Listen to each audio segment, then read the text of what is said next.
থেকে সে ভেসে আসলো, সেই আপেল খানা খাওয়া আমার জন্য জায়েজ কিনা? বেরাদার ইসলাম, আপেল খানা খাওয়া তো জায়েজ ছিল বলেই হযরত আবু সালেহ মুসা জাঙ্গি আপেল খেয়ে নিজের রোজা ইফতারি করেছিলেন। কিন্তু বেরাদার ইসলাম, যখন অন্তরের মধ্যে তাকিয়ে দেখলেন যে আমি একজন ওলি, আমি একজন আল্লাহওয়ালা, আর আল্লাহওয়ালার জন্য তাকওয়া ইখতিয়ারি করাটি ওয়াজিব রয়েছে, আল্লাহওয়ালাদের জন্য তাকওয়া ইখতিয়ারি করাটি বেরাদার ইসলাম অপরিহার্য রয়েছে।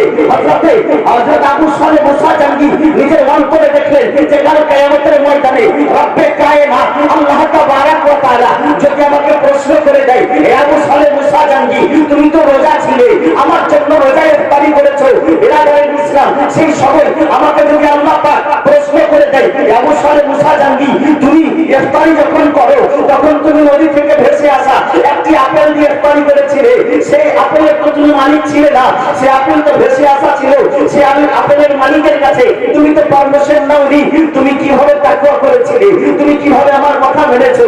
বেরাদার ইসলাম, কাল কিয়ামতের ময়দানে যদি আমাকে প্রশ্ন করে দেওয়া হয় আমি তার উত্তর কি দিব? বেরাদার ইসলাম, সে অন্তরে ভয় নিয়ে চলতে আরম্ভ করলেন। দাজলা নদীর পাশে একখানা আপেলের বাগান পেলেন, যেই বাগানখানায় একটি বুজরুগ লোক সেই বাগানের মধ্যে ছিলেন, যে লোকটির নাম হচ্ছে হযরতে আব্দুল্লাহ সুমুই রাহমাতুল্লাহি তাআলা আলাইহি। তিনি হচ্ছেন হযরতে সৈয়দ আব্দুল্লাহ সুমুই।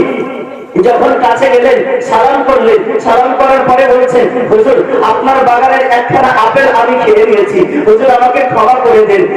হযরতে আব্দুল্লাহ সুমুইও বিখ্যাত আল্লাহওয়ালা ছিলেন। তিনি ওলায়াতের দৃষ্টিতে মারিফতের চোখে দেখতে পেলেন এই লোকটি একজন বুজুর্গ লোক, এই লোকটি একজন সালেহ লোক, এই লোকটি একজন নেককার লোক। হযরতে আব্দুল্লাহ সুমুই বলছেন যে বাবা, তোমাকে তো আমি ক্ষমা করতে পারি, কিন্তু তার শর্ত আছে।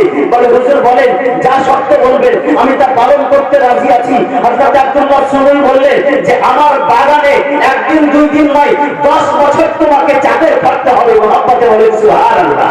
একটি আপেলের জন্য 10 বছর চাকর কাটাতে হযরতে আবু সালেহ মুসা জাঙ্গি বললেন যে কি আমার চাকরি খালি কথা, আমি 1 বছর 10 বছর কেন, যদি আপনি 100 বছর বলতেন আমি রাজি হয়ে যেতাম। আমি মুসা জাঙ্গি, আমি আবু সালেহ মুসা জাঙ্গি আপনার 10 বছরের পরোয়া করি না।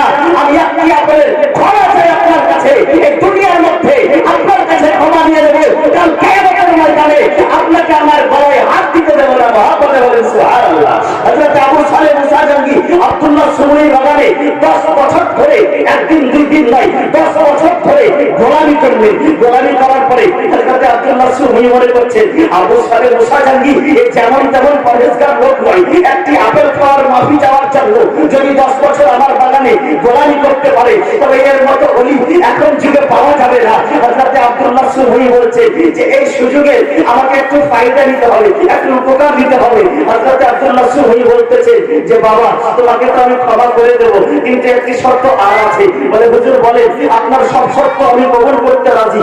বলে, যাও, তোমাকে আমি ক্ষমা করে দেব, কিন্তু আমার একখানা মেয়ে আছে যার মধ্যে 5খানা দোষ আছে, সেই মেয়েটাকে তোমাকে বিবাহ করতে হবে।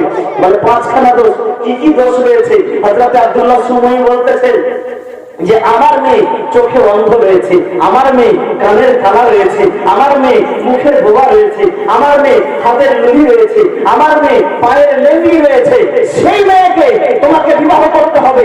বিরাদারের ইসলাম, যদি আজকালকার কেউ আলিম থাকতো তবে হয়তো কখনোই সে রাজি হতো না, কিন্তু সে তো আলিম নয়, সে হচ্ছে ওলিদের শিরোমণি গৌসে আজমের বাবা হযরতে আবু সালেহ মুসা জাঙ্গি। তিনি বলতেছেন, একবার চিন্তা ভাবনা করলেন যে আমার এই সারা জীবনের কথা, একজন আকার হিসেবের সঙ্গে নিজের জীবন কাটাতে হবে, দ্বিতীয় দিকে একটি আপেলের সমস্যা, এই আপেলের কথা কাল কিয়ামতের ময়দানে আমি কি জবাব দেব?